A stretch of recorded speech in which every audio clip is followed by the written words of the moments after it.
నమస్కారం. నా పేరు శేషమ్మ. మాది ఎస్ఎన్పాడు గ్రామం, ఎస్ఎన్పాడు మండలం.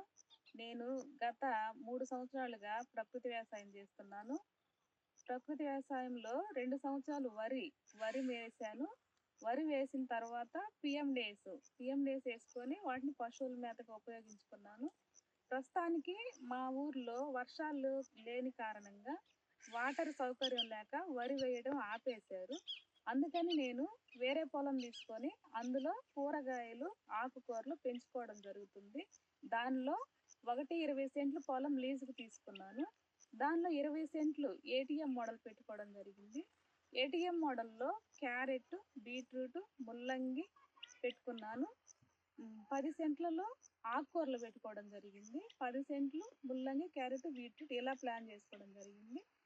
10 సెంట్ల ఏటీఎంలో మధ్యలో అంతర పంటలుగా చుక్కకూర, గోంగూర ఇట్లా పెట్టుకోవడం జరిగింది. ఆ తర్వాత మిగిలిన 10 సెంట్లలో ఆకుకూరలు 6 రకాల ఆకుకూరలు పెట్టుకున్నా. 3 రకాల తోటకూర, 2 రకాల గోంగూర, మెంతికూర, కొత్తిమీర పెట్టుకోవడం జరిగింది. దాంట్లో ఫస్ట్ కోతకి నాకు 1000 రూపాయలు విత్తనాలు ఖర్చు అయితే నాకు 4000 రూపాయల ఆదాయం రావడం జరిగింది.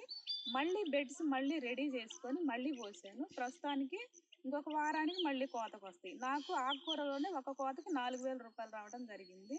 మాకు లోకల్ మార్కెట్ వాళ్ళు వచ్చి నాకు ఈ పొలం దగ్గరికి వచ్చి తీసుకొని వెళ్తూ ఉంటారు. ప్రస్తుతానికి నాకు ఏటీఎంలో 5000 రూపాయల ఆదాయం ఒక కోతలో తీసుకున్నాను.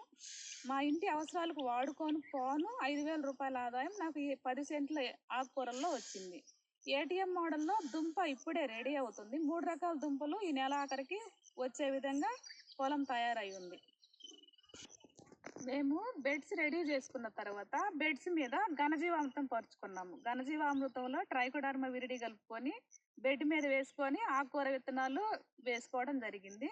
10 రోజులకి విత్తనాలు మొక్క వచ్చిన 10 రోజులకి నీమాస్త్రం స్ప్రే చేసుకున్నాము. మళ్ళీ 4 రోజులకి జీవామృతం స్ప్రే చేసుకోవడం జరిగింది. మళ్ళీ ఒక వారానికి దశపర్ని ఒకసారి స్ప్రే చేసుకోవడం జరిగింది. ఆ 3 స్ప్రేయింగ్లోనే ఆ కోతకి హీల్డింగ్ వచ్చేసింది. ఘనజీవామృతము, జీవామృతము, నీమాస్త్రము, దశపర్ని ఇవన్నీ నేనే తయారు చేసుకొని నా పొలానికి వాడుకుంటాను. 20 సెంట్లు ఏటీఎం కూరగాయలకు పోను, మిగతా ఎకరా పొలంలో ఏ గ్రేడ్ మోడల్ వేయటం జరిగింది. ఏ గ్రేడ్లో బీర, సొర, కాకర, బెండ ఇట్లా లైన్లుగా వేసుకోవడం జరిగింది. మధ్యలో బంతి వేసుకోవడం జరిగింది. మేఘజాతికి సంబంధించిన ప్రతి లైన్కి స్టేకింగ్ పద్ధతిలో కర్రలు బాదుకొని తీగలు చుట్టుకొని తీగజాతిని అల్లించుకోవడం జరుగుతుంది. ప్రస్తుతానికి బీరకాయలు పాదులు పందిరికి రెడీగా వచ్చాయి. మిగతా వాటికి కూడా పందిర్లు పెట్టుకోవడానికి రెడీ చేశాము. దీనికి నీమాస్త్రము, జీవామృతము, ఘనజీవామృతము, దశపర్ని ఇవే వాడుతూ ఉన్నాము. ఏ గ్రేడ్ మోడల్లో ప్రధాన పంటలుగా మిర్చి, బెండ, టమోటా, కాకర, బీర, సొర, బంగాళాదుంప, శామదుంప, బంతి వేసుకోవడం జరిగింది.